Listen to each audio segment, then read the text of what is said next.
Hey, hello children. Good morning everyone. This is Priya, your English teacher from Alpha Group of Institutions. And today we are going to discuss something interesting lesson from the prose. That is chapter 10, the cobbler turned doctor. The cobbler turned doctor. So this chapter, this lesson, the cobbler turned doctor is one of the story which is taken from Aesop's fables. Okay, and this story revolves around a cobbler, a grocer, and the customers. Like how he is facing the problems by not when he is not genuine in his work. So let us see how the cobbler and the grocer, mainly the cobbler, faces the problems when he is against his genuinity.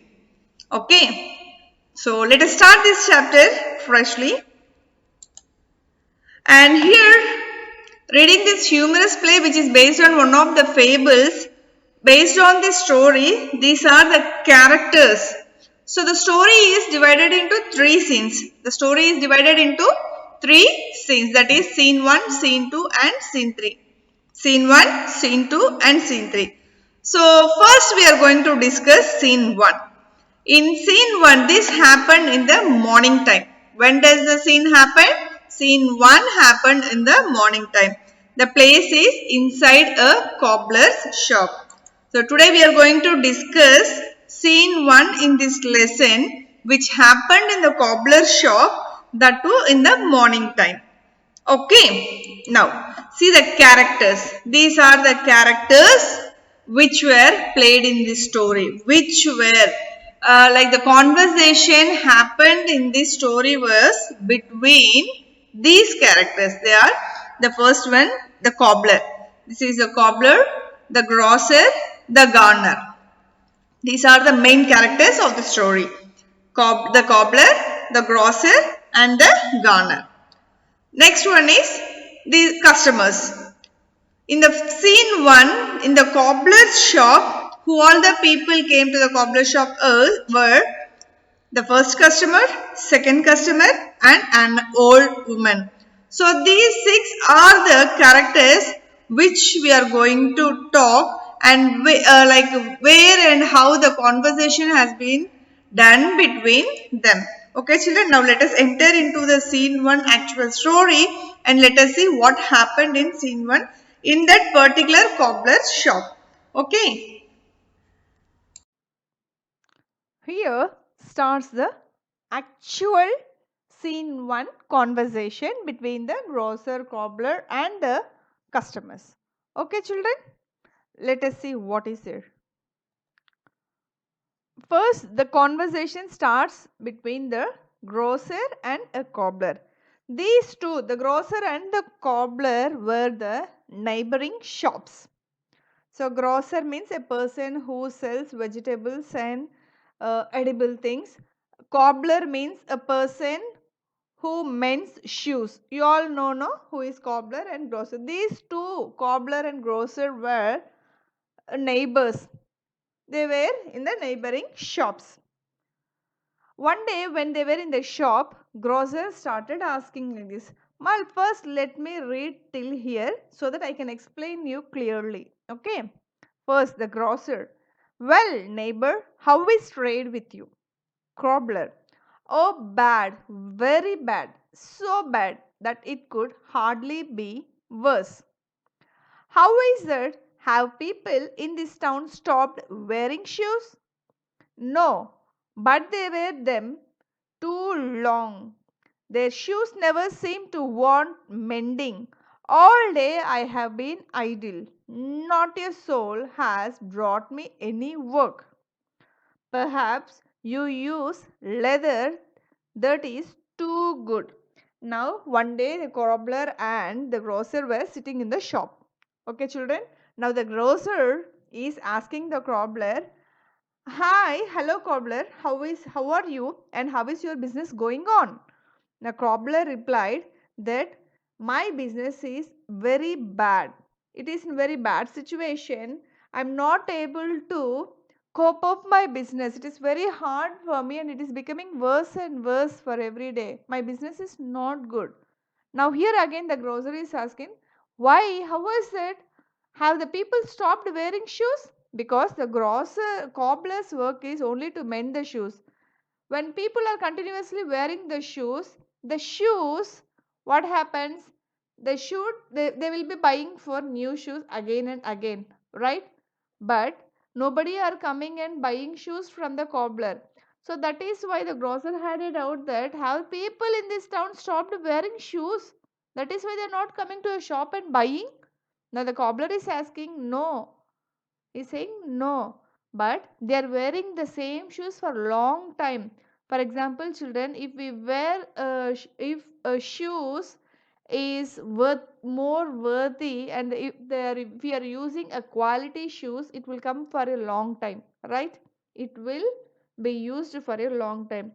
If the shoes are of not a very good quality, for of course soon it will get torn and we will throw away that shoes and we will buy new shoes. That is why the cobbler is saying, no, no, no, no, they didn't stop wearing the shoes, but they are wearing them too long. They are wearing the same shoes for too long. He is saying that their shoes are never made, I think they want mending. Their shoes never seem to want mending. He said nobody is getting torn. Nobody's shoes are getting torn, so that they are not coming here for mending. And the whole day I'm sitting alone, no business, no customers, and I'm sitting alone without any work. Not even a single person came for me to mend a shoe or buy a shoe from me. Now the grocer is saying, perhaps you are using a good leather. Is it or not, children? If we use a good leather, of course it will come for a long time. Now the grocer is saying, I think you are using a good leather, that is why people are using your shoes for a long time and nobody are coming to you for mending. When the conversation is going between the grocer and the cobbler, now a customer entered into a shop, entered into the cobbler's shop. Look here, first customer entering and throwing a pair of boots angrily on the floor. You are a fine cobbler. Indeed?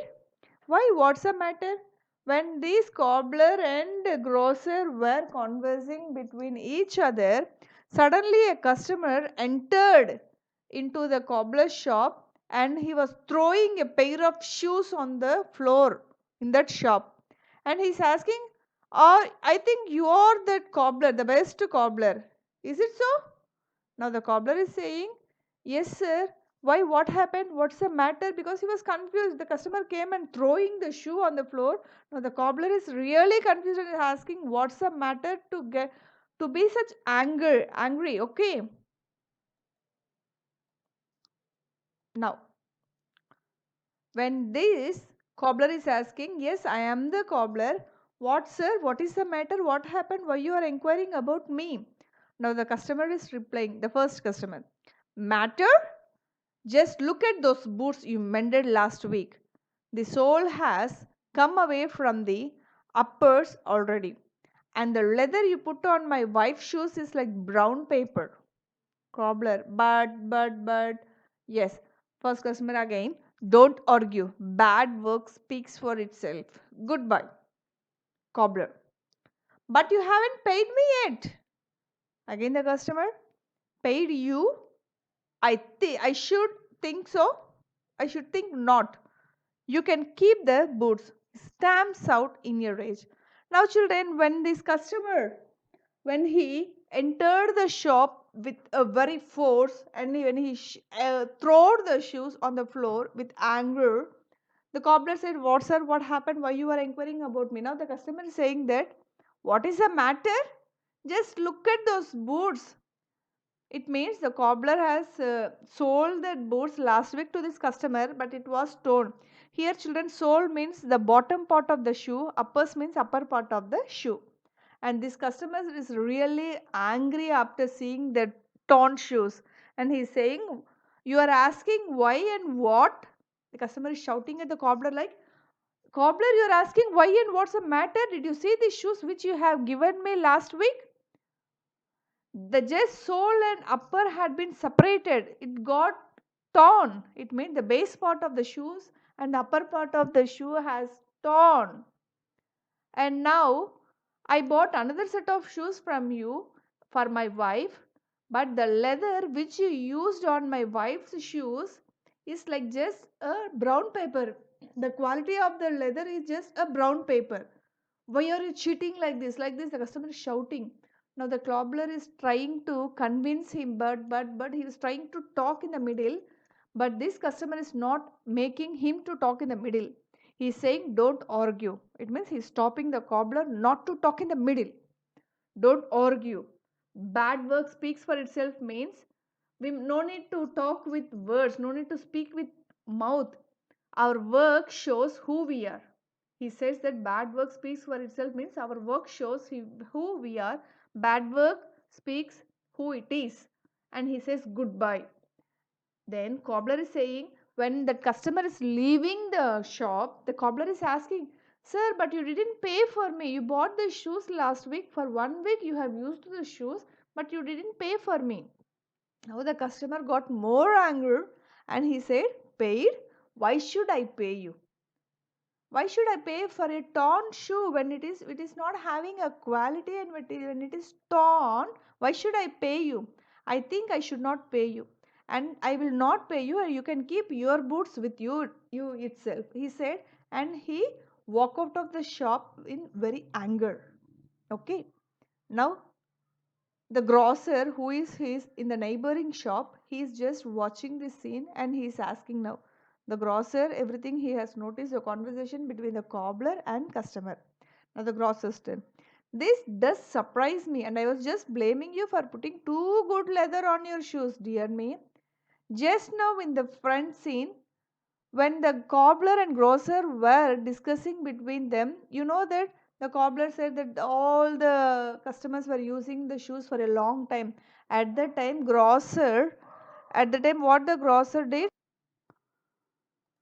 now this grocer is just teasing the cobbler that, my god, your shoes are always with no quality, and just a minute ago I was just telling you that to use not to use good leather. Isn't it dear? Like that he's just teasing the cobbler. Okay.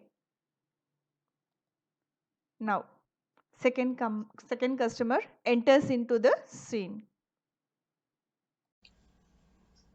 Now, the another conversation starts here. Second customer comes into the shop.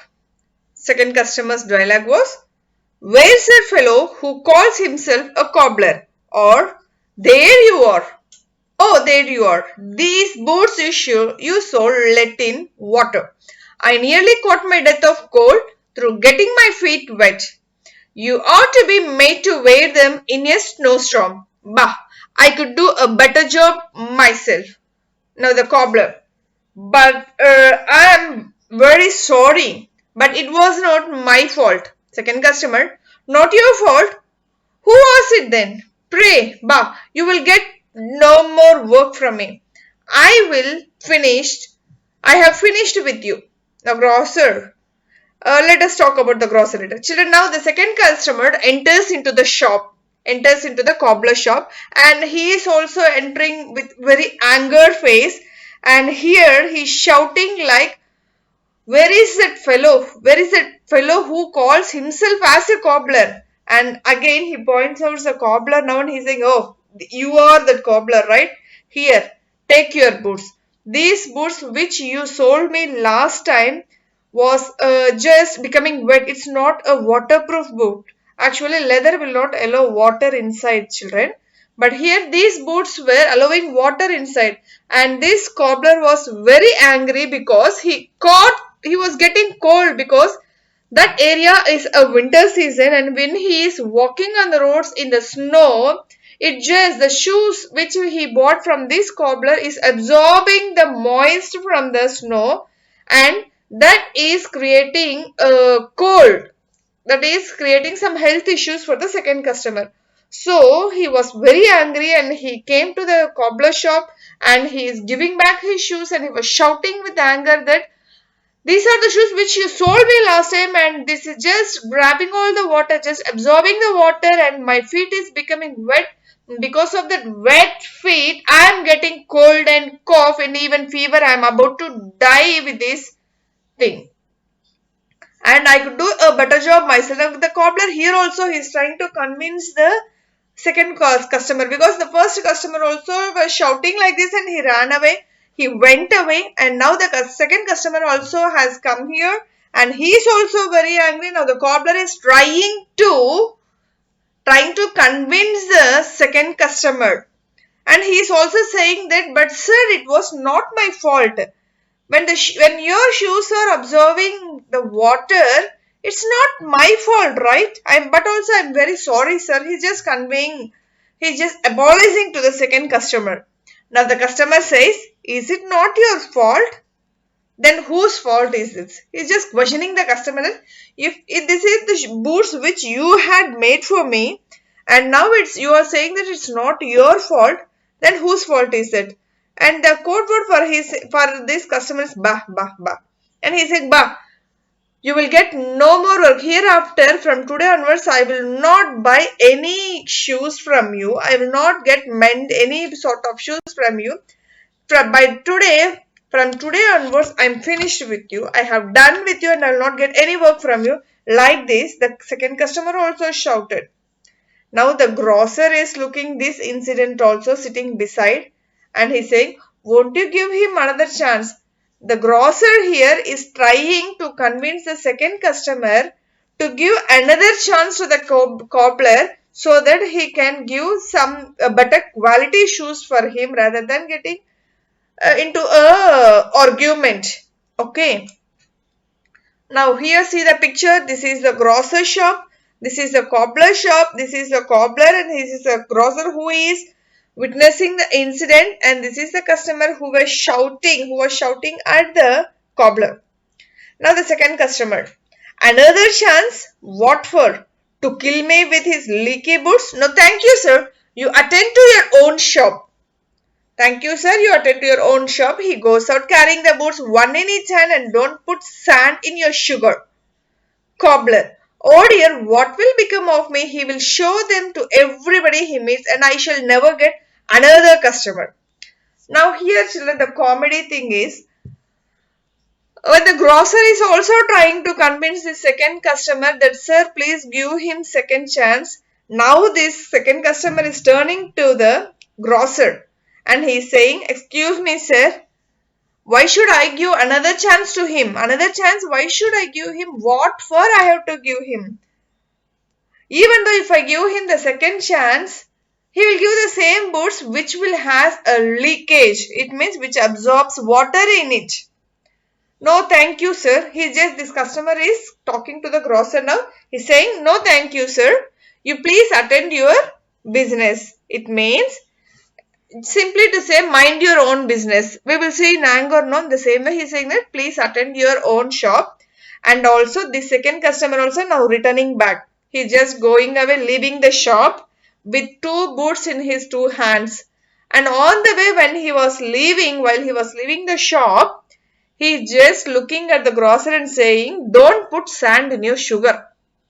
These words are for the grocer and not for the cobbler. He already shouted the cobbler, and while leaving the shop only, he's just shouting, he just left a praise towards the grocer that don't put sand in your sugar.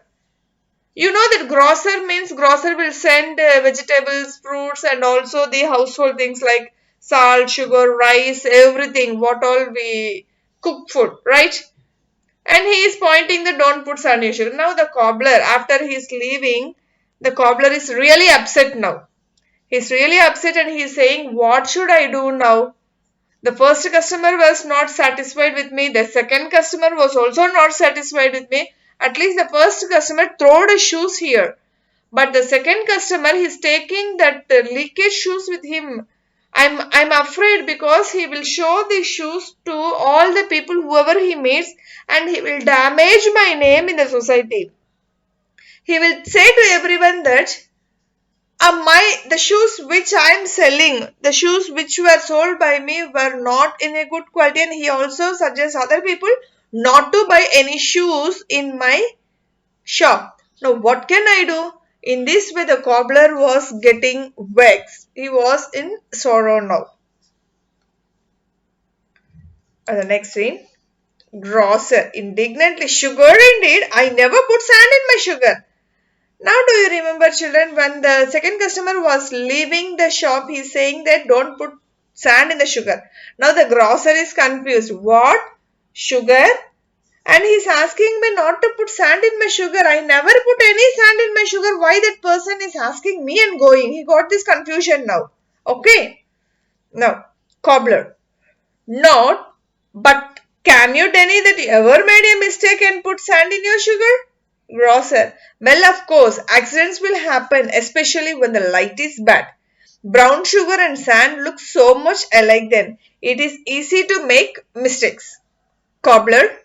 And of course, brown paper can look like leather, Grocer. Haha, I see your point. Well, better luck to you, friend. It's time I was going. Old woman entering. Where is that rascally cobbler? I have a bone to pick with him. Cobbler. Oh dear, another. He makes for the door to the kitchen. Now look here, children. When this grocer is really shocked that the cobbler's customer pointed him and said that don't add sand into the sugar. Now the grocer says, I never put any sand in my sugar. Why that person is asking me? The grocer is acting as if he is also a very good person. Now the cobbler is saying, no, you didn't put sand in the sugar. Okay, I agree. But do you agree that are you perfect? You have never made any mistake. You never put sand in your sugar. Now this cobbler is asking the grocer the question. Now the grocer is saying, of course, mistakes will happen. Accidents will happen because we human beings often do some mistakes. Maybe because of the dim light, whenever the light is not enough, mistakes may happen. I might have thought, because the brown sugar and sand are in same color, right? Brown sugar and the sand are in same color. I might have mistaken the sand as brown sugar, and so that I have added into the sugar. It means this fellow, this grocer is adding sand in the sugar to add the weight to the sugar. Okay, duplicacy. When that customer point out this, and the cobbler also started asking that when he did he ever put sand in the sugar? Now the grocer wants to escape from his mistake, and that is why this fellow is saying that both brown sugar and sand are in same color. And when there is no light, I might have thought that sand is a brown sugar, and I might have done also. It is easy to make mistakes, right? He's just covering his mistakes. And now cobbler saying, yeah, I'm coming to the point. I catch your point, grocer, because when you are telling that you thought sand as a brown sugar and added it into the sugar. In the same way, I thought brown paper as leather. I thought both leather and brown paper look alike, and so that also I have done a mistake. Now look here, both are frauds. Both grocer and cobbler are frauds. That is why they are getting paid for their work very well. So now grocer is saying it is time up and I have to leave now. I am going home. I have to start now. Okay, better luck to you. Better luck to you, because today fully this cobbler is facing problems, right? That is why this grocer is wishing him better luck to you. Now I am about to leave. Suddenly, an old woman entered the cobbler shop again. As soon as she was entering into the shop, she started shouting that where is that rascal cobbler? Where is that rascally cobbler? And I have to pick a bone with him, because she's just conveying that she's ready to kick him off. She wants to get a very big fight with that cobbler. And as soon as she entered the shop, she started shouting as mentioning cobbler as rascal. And now cobbler is really tired. From the morning he was facing this problem. The first customer, the second customer. Now the third customer is who? Old woman. She is very rash when compared to the both two customers, first and second. And now he is really exhausted and he's saying, oh dear, another one. And oh dear, another one. He's really exhausted with the complaints of the customers, isn't it?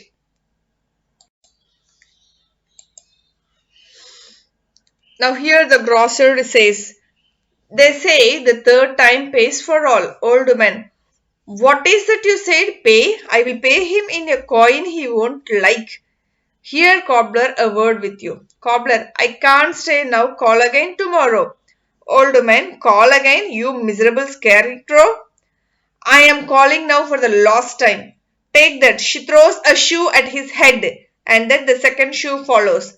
And now I will see if there is a real cobbler in the town. She goes out indignantly. Cobbler, oh dear, whatever shall I do? Grocer, it's no use, my friend. You will have to shut up shop and try a new way of making a living. Something easy, and I have it. Now, when the third customer, entered the shop and started shouting, the grocer is saying that he's just saying a proverb like thing. Saying means a proverb like thing. They say the third time pays for all. It means the third thing will conclude this.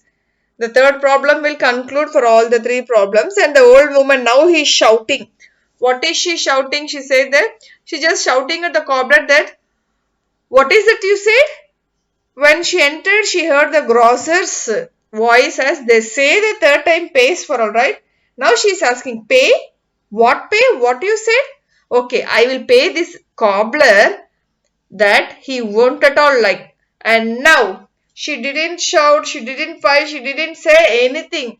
She just, when she was talking to the grocer itself, cobbler is saying that I'm going to close the shop now, I'm leaving and I will not stop now, I'm not going to stay now, please call again tomorrow.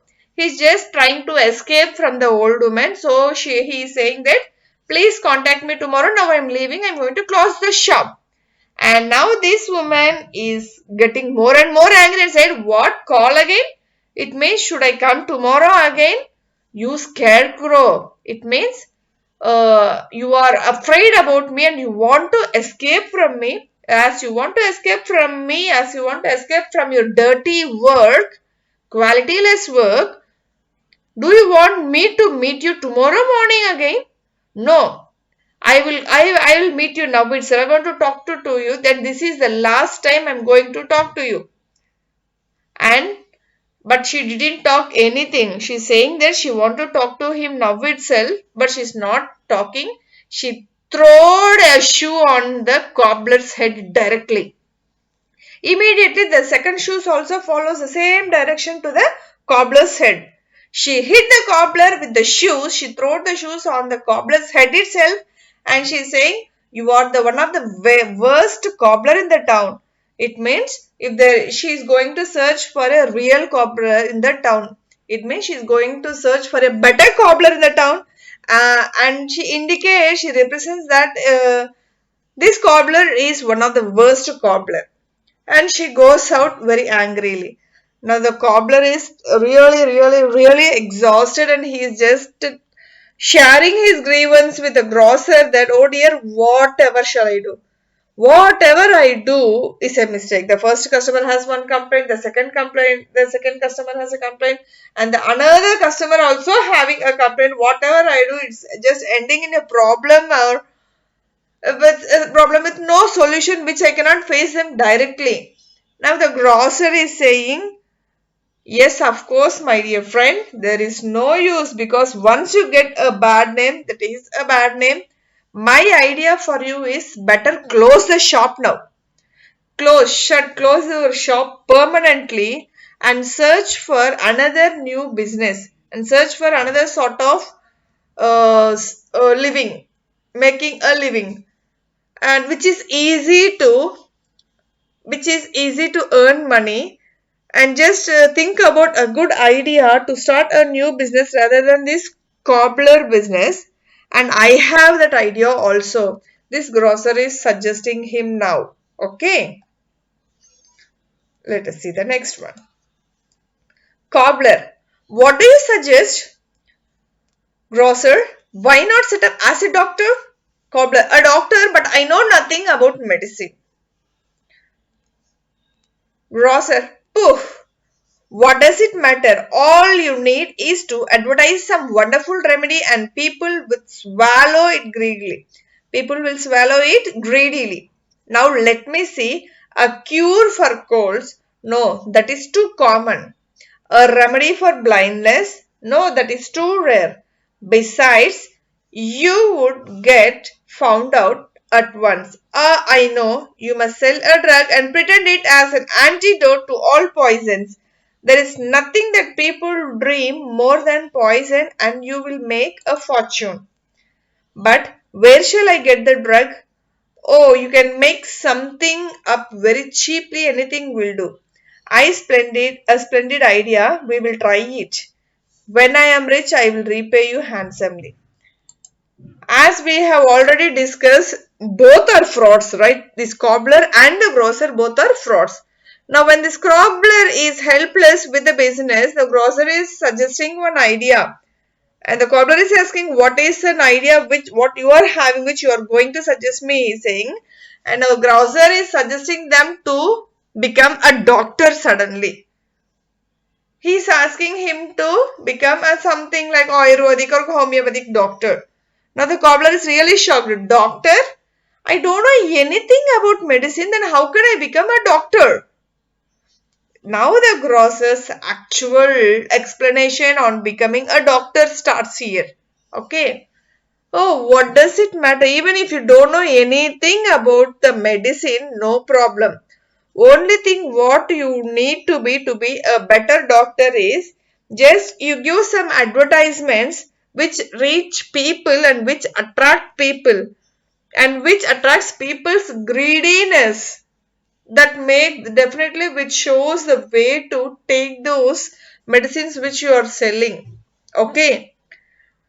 Now this fellow is saying, the grocer is saying, if you want to treat the cold, it is common. Everybody is treating cold. The cold is become a home remedy treatment also.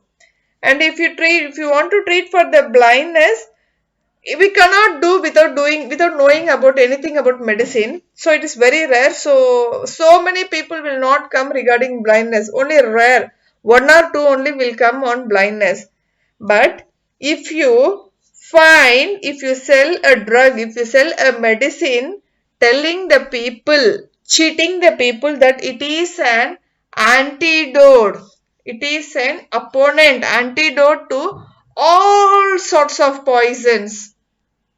If you say like that, people will believe that whatever the food poison or something poison, whatever poison is there in the environment, your medicine will be an antidote. If you advertise like that, people will think that whatever we eat, whatever we do, if we buy a medicine, a drug pill from that cobbler, we will become we will become we will get immune system, we will develop immunity and we will become strong.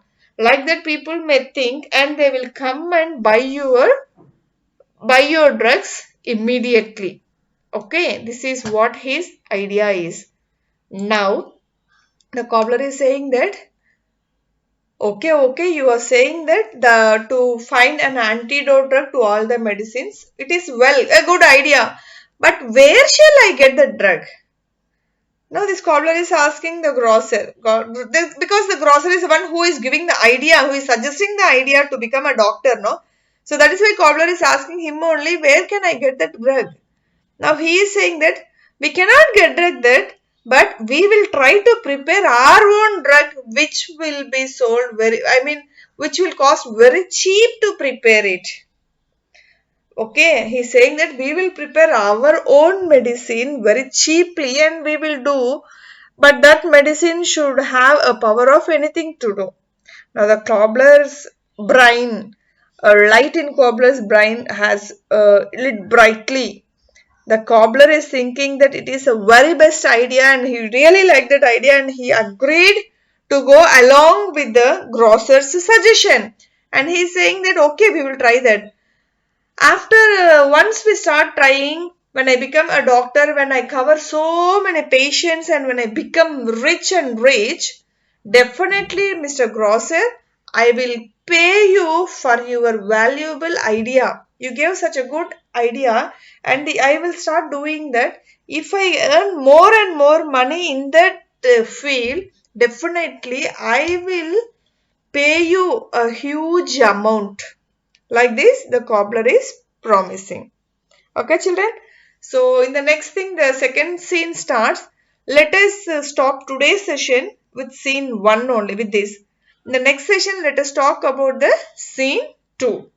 In scene 2, what we are going to discuss, we will see in the next session. With this, let us complete the today's session with an, as usual, homework. Homework is this: if you take page number 60, you can see, write the meanings of the phrases in the sentences given below. In every sentence, they have given some underlined words, right? We have to find the meaning for these underlined words and then write in the dashes. The first one is, the cobbler was in a fix after the second customer left with the torn shoes.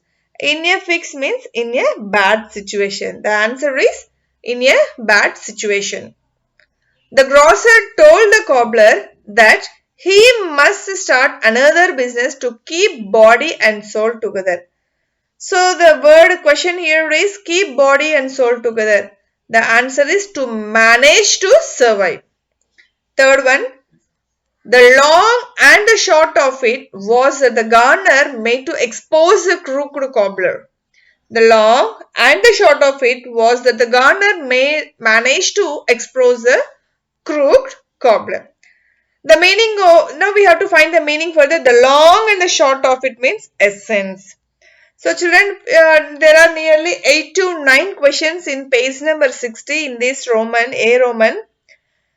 So first three I have given to you. For the remaining things, for all the underlined words, you can just use Google. You can surf in the Google for the underlined words, find out the meaning, and then fill all the remaining answers for the questions. Answer all the remaining questions. This is your homework part in the textbook exercise. And if you have any doubt when you are coming to school back, you can clarify with your teachers. Okay, children. With this, let us complete today's session. That is, the cobbler turned to be a doctor. Okay, children. Thank you for being with me.